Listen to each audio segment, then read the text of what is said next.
Good evening, cult members, and welcome to the Pop Culture Cult. I'm Sean. I'm Janice. We just got home from The Woman King. Review is up. Go watch the review. Go see the movie. But this is going to be our reaction discussion review of She-Hulk, episode 5. Mean, green, and poured into these jeans. I can sort of relate. My thighs are too big for jeans most of the time. So, since I ripped my work jeans yesterday, where did this accent come from? I don't know. Okay, so in the grand scheme of things of the overall show, this was the opening volley of Titania versus She-Hulk. Yeah. Right, with Titania at the end of episode 4 putting the summons to tell Jennifer that she can't use She-Hulk as a term because she copyrighted it and whatever. Right. And then it's just the trial. It's most of this episode.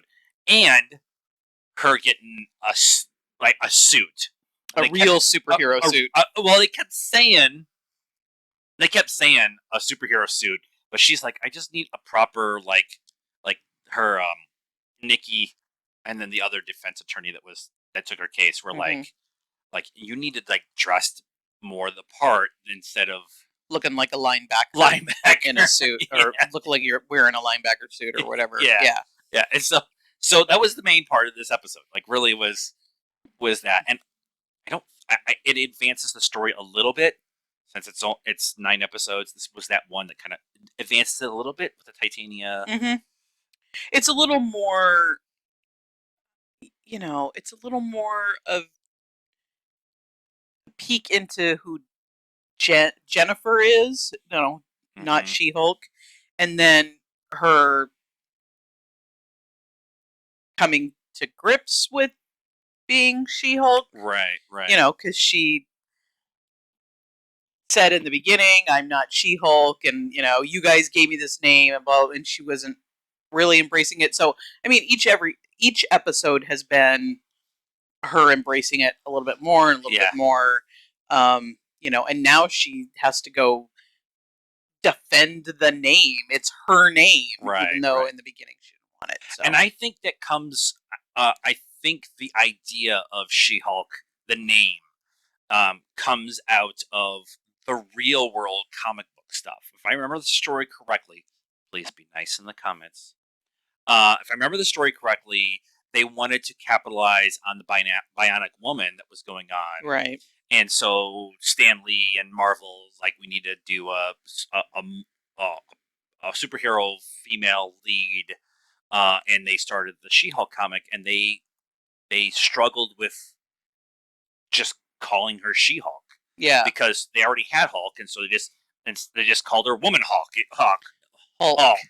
And so it was kind of this her claiming the name of She-Hulk and kind of just finally embracing the name was kind of that's how I heard the story for the comics. I could be wrong. That's how so that this episode felt like an homage to that whole conversation. Yeah, and I mean, if that comic was written today, people would be very up in arms about naming her She-Hulk. It's like she can't be something separate from the Hulk. Right. You're just putting, a female, a gender in front of it. Right. So, kind of them addressing that a little bit. And this show, the whole time, has been addressing a lot of the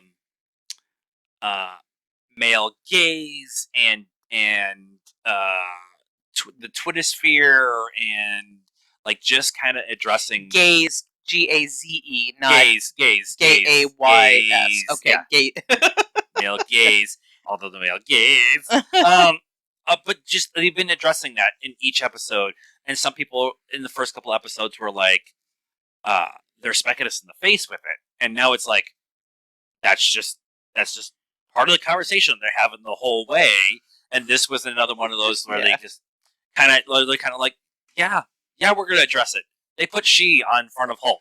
Yeah, that was just kind of what the episode was, but Titania being the one who was um, trying. Titania comes across as one of the Kardashians. Yeah. And which is both good and bad. Kim said she wants to be in Marvel. At this point in time, put her in season 2 of She-Hulk. I would make complete sense. Right. After Megan the Stallion. Right. The Stallion. Right. It would totally work. It would totally make sense and work. But Titania is this.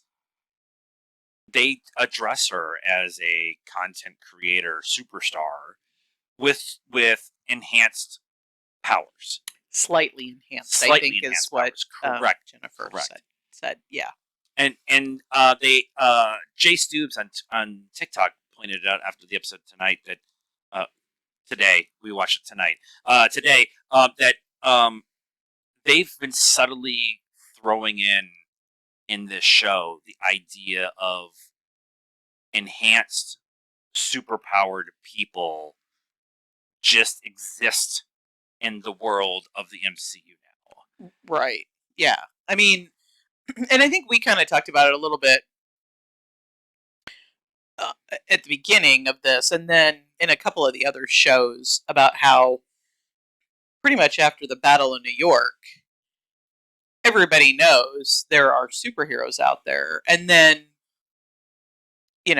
especially with the shows now, they've been, Ms. Marvel. Now suddenly there's this Ms. Marvel, this teenage girl in Jersey with a mutation in her genes. Yeah. And so they've been slowly kind of just putting that out there, but this show is definitely expounded on it. The vision that just went through my head is the guys with the flags directing the planes at the airport. Mm-hmm. It's Marvel kind of doing the whole, hey, look over here. Look at the guys are jerks, and look at over this, and the internet sucks. Look over here. Oh, by the way, we got superpowers. Oh, people over here. And so, I don't know why that was the vision that goes through my head, but that's what goes through my head because the show is just funny as hell. Like, just the whole bit of Nikki and Pug, going, trying to get a meeting with the superhero. That wasn't Pug.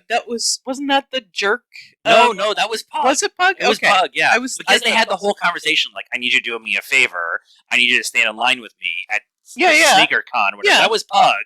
And then Pug. Okay, I was thinking it was the jerk attorney guy that they, Jennifer helped get off or whatever. Yeah. But it was just that whole conversation of you owe me one. Oh, I'm a sneakerhead. You should see all the sneakers. You should totally come over to see all my sneakers. And she's like, I would totally come over and see your sneakers. Like, the whole conversation. And then, like, you owe me a favor with interest, and I'll owe you a favor with interest. Yeah. Like, the whole conversation was awesome. And then they go to the tea place, the boba tea, the boba tea place, and that whole conversation. And then he sneaks him in the back, and it's Avengers.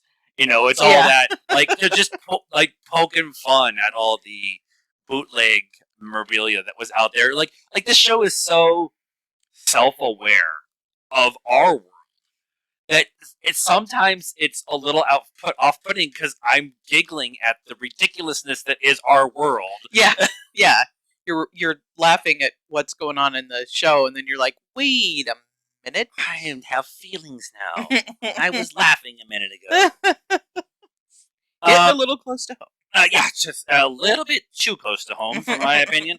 The trial was, I like their solution for the trial was she created a dating app as She-Hulk, called herself She-Hulk, went on dates as She-Hulk, and then she had to parade all these men that she wanted to date with in the last episode that were all except for the one guy that she actually ended up with, and I liked him addressing what everybody would kind of talked about last week after the review was he was into She-Hulk, but he wasn't into Jennifer. Yeah, and he was really honest, and he owned up to it, and he owned up to it. I just love his sincerity about him. Like, just like, listen, Jennifer's nice, I'm not that's not my type. Yeah. My type is She-Hulk. Right. And that's an important conversation to have too, because not everybody's thing is what everybody else's thing is. Right, and it's another step or another thing that Jennifer / She-Hulk needs to address, work through, is that she is now two entities. Yeah. She is not just Jennifer Walters. Yeah. She is also She-Hulk, and which one is she inside, I guess? yeah, Who yeah. is she inside? And I think she's going to have to probably learn to love the real her first, or Right. be I don't more think comfortable in her real skin before she the can. Jennifer persona. Last week we got the She-Hulk persona in Jennifer, like her confidence and stuff. Mhm. She-Hulk came out in Jennifer, and this week it was the reverse. Mm-hmm. The awkwardness, the shyness, the introvertedness, if that's a word, of Jennifer came out in She-Hulk because of the trial, because of her trying to go get a new, like, them poking fun at her outfits, Mhm. and like so that the Jennifer-ness came out in She-Hulk, and so it was very interesting to kind of like see her go through all of that in this episode. And the guy, I think we talked about it, that she went on the date with, that was super shady. Like, he was very inquisitive about, like, if I stuck you with a needle, would it go through or whatever. Yeah. And now come to find out, he's like one of her law practice's biggest clients. Yeah. And yeah. and he was there, and so something's definitely. I think it was Eric, or at least New Rockstars. Somebody said something that Yeah. maybe he was the guy that ordered the guys the hit on her or whatever. Right. Was episode 2. Trying to hit him with the needle and stuff. Yeah. Yeah. And that all kind of ties a little bit into the conversation they're having with New World Order, Captain America, New World Order, because they're kind of trying to do some stuff there with the round Hulk and like the super soldier serum and stuff like that. So that kind of conversation is being played out here, but has like foreshadowing for that over there. The last little thing that we have to talk about in this episode was when she goes to try on her suits. I think one of them is actually a proper suit for her to wear in the courtroom, and then the other one is her actual superhero suit, which will be like the one-piece bathing suit kind of looking one, which I think is what they're going to end up doing, because it's actually pretty flattering in the comic, her outfit. But when all of that was going on, the tailor guy, I can't remember what his name is, went to go over and like, oh, we're not supposed to leave this out. We're supposed to have customer discretion or whatever. And he picks up this hat box and he takes it over and sits it down, and it's Daredevil's yellow horned helmet. Hood. Yep. And so we know that's coming next week. We know it's been coming for a while. What it means to have Daredevil, Matt Murdock, an attorney in this world, and what they're going to be doing. He's from New York. Yeah, he's from New York. They're in LA, like all that kind of conversation. And the kind of funness of this show, the very seriousness that is Daredevil. They said Daredevil is got some comedy. He shows up to a Christmas party with a sweater on in the comic that says "I'm not Daredevil," and he's got like a candy cane that he uses as his walking stick. So there's comedy in Daredevil. Usually it's not very comical, but it's very interesting that they're going to bring him into the universe through this show. Yeah, but it makes sense. Attorneys, they have a similar kind of language to each other. Bringing him in. He was in Spider-Man. But Matt Murdock was in Spider-Man. We're getting Daredevil. Oh, that's true. That is true. And we're getting Daredevil in the yellow suit, not the red suit. Right. So I just liked that we've kind of been getting a cameo or whatever every week. Yeah. This week we didn't get anything until the very end, and then all of a sudden it's the Hood. Right. And there's no mid-credit scene. But the shoes. But there is in the cartoon drawings that they go through. There's a scene where they're talking about his shoes collection and Daredevil shoes in there, Iron Man shoes in there, the Thing. Like, there's a bunch in there. So yeah, I'm very interested to see what that is. So that is our discussion review of episode 5 of She-Hulk. Let us know what you thought of this episode and our discussion in the comments. Did I say discussion twice? I decided to go to bed. Like this video, subscribe to the channel, and bell for notifications. Follow us on all social media stuff: Facebook, Instagram, Twitter, and TikTok. Links are in the description down below. Until next time, all members, good afternoon, good evening.